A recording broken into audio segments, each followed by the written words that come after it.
Hey everybody, what's going on? This is Carl with Keeping It Real Fishing. I wanted to show you the Plano Guide Series tackle box. This is the model 1444.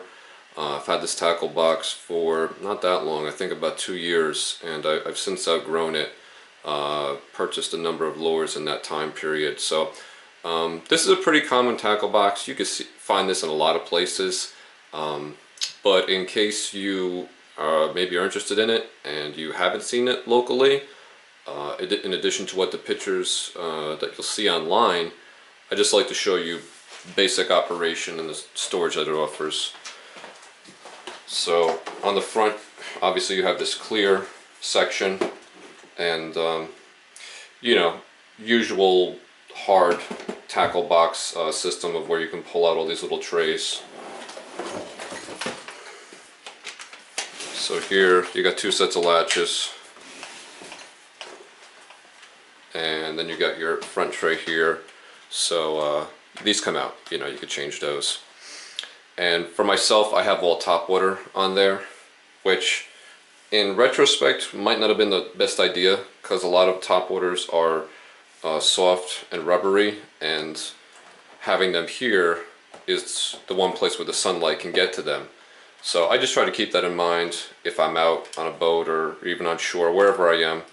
I try not to have the sun beating down on this. Luckily it stands in this manner, so you can just tilt it away from the sun.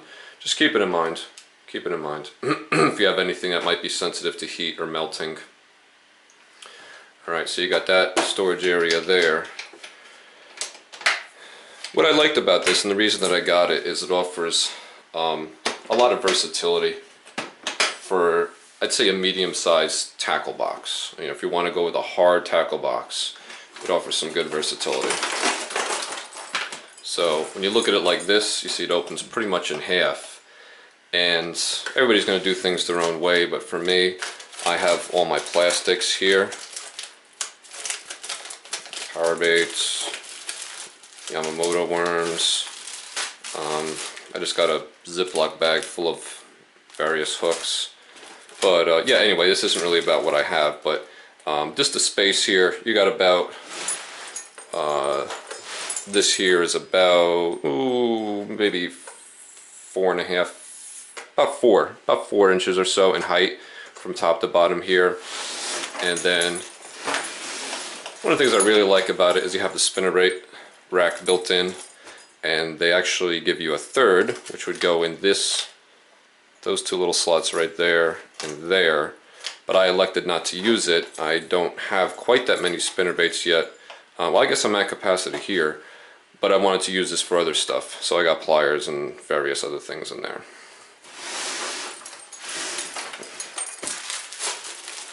Then over here we have this clear plastic side, and how this works is you have one latch. You can't get to these lures as it is right now. To get to what's inside of here, you have to first pop this latch. Now this whole thing is going to swing open. It'll be closed, so you can swing it open safely, and then it rests there.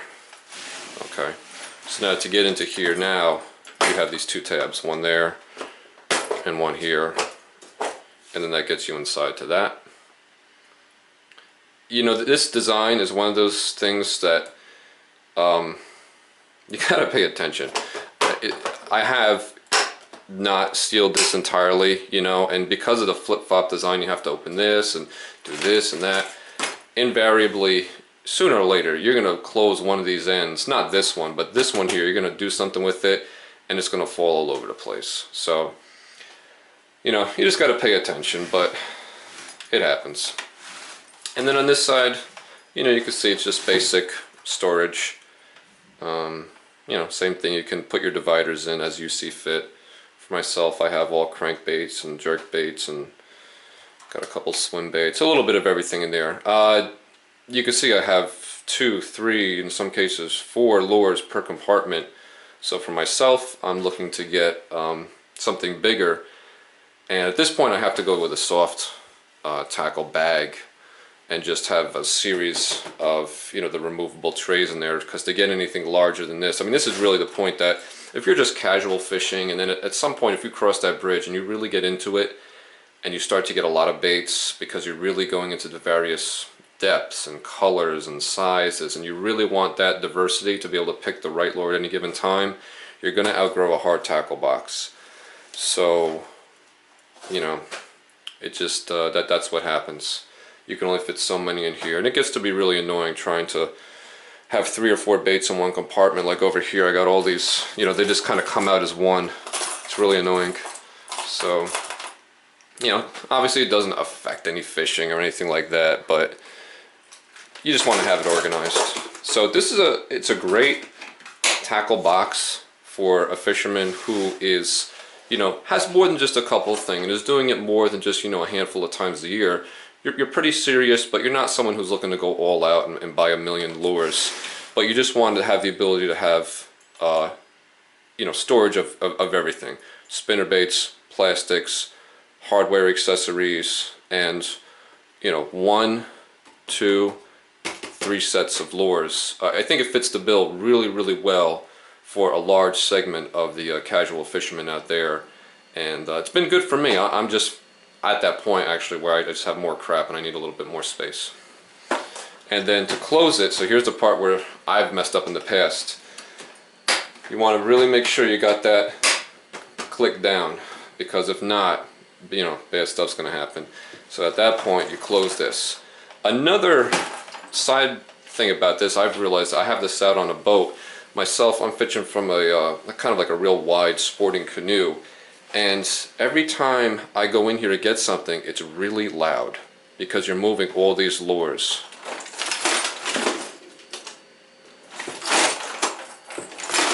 Right? So if you're fishing from a small craft like a John boat or a canoe or something like that, that's loud. It kind of, you know, it's going to hit the boat, reverberate, and if you're really trying to be quiet, it's not the best choice. You know, that in that case, a soft bag, just pulling out the one tray, this thing makes a decent amount of noise. And then you got your latches here. Latches have held up really well for me, no problems there, no signs of anything, you know, poorly made or giving out or anything like that.